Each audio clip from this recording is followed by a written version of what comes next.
Good morning दोस्तों। Good morning. कैसे हैं आप सभी लोग?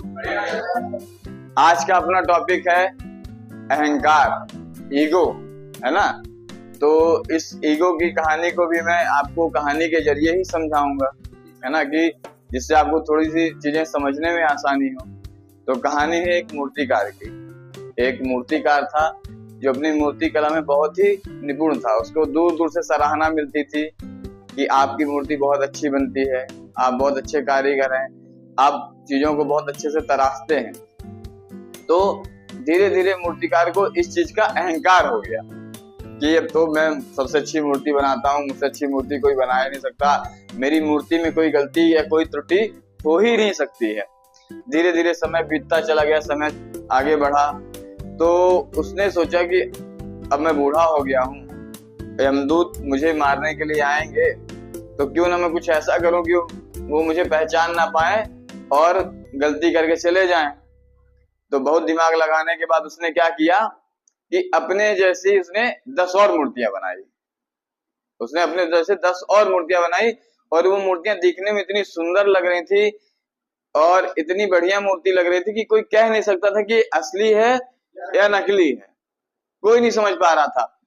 अब जब उसका समय है, उन्हीं मूर्तियों के बीच में वो फिट हो गया। अब यमदूत आए।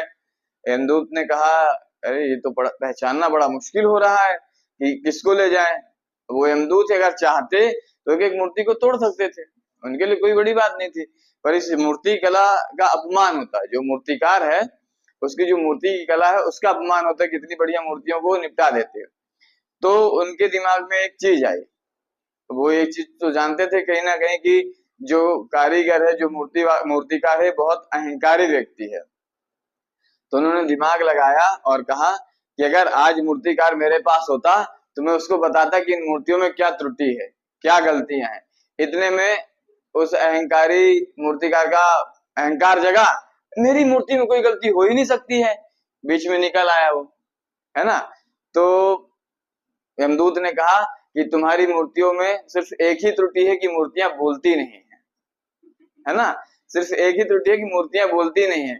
तुम्हारे अहंकार ने तुमको चुप नहीं रहने दिया, और जो तुम्हारे अंदर अहंकार कूट कूट के भरा था कि मैं ही सबसे बड़ा हूं, मेरी मूर्ति में कोई त्रुटि नहीं हो सकती है, वो उसका अहंकार बाहर चलाया।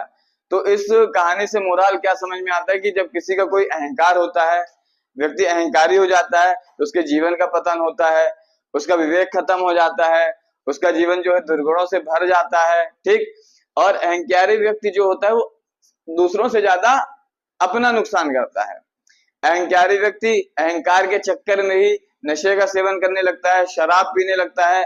अहंकारी व्यक्ति की कोई बात नहीं मानता है तो उसको सबसे पहले गुस्सा आने लगता है ना, कि मेरी बात नहीं मानी जा रही और मैं इतना अच्छा करने वाला हूं। और जब व्यक्ति के अंदर ये चीजें आने लगती है तो उसका पतन निश्चित हो जाता है। अहंकारी व्यक्ति जो होता है उसके अंदर सोचने समझने की शक्ति बिल्कुल खत्म, अब वो सोचने लायक नहीं रहता है। ठीक। अहंकारी को व्यक्ति जो होता है उसके बने बनाए काम बिगड़ जाते हैं। जैसे उस मूर्तिकार ने अपनी व्यवस्था की ना बचने के लिए, पर अहंकार की वजह से उसका बना बनाया काम धराशायी हो गया। तो कहानी का मोरल यही है, समझाने का मोरल यही है कि आपको अहंकार को त्यागना है, क्योंकि आप अहंकार करेंगे तो गुस्सा आएगा, है ना। और गुस्सा जब आएगा तो जो मैंने कल की क्लास में बताया था कि गुस्सा आने के बाद क्या क्या समस्याएं आती है, उससे आप भली भांति परिचित हो, उससे समस्याएं बढ़नी ही है। ठीक है।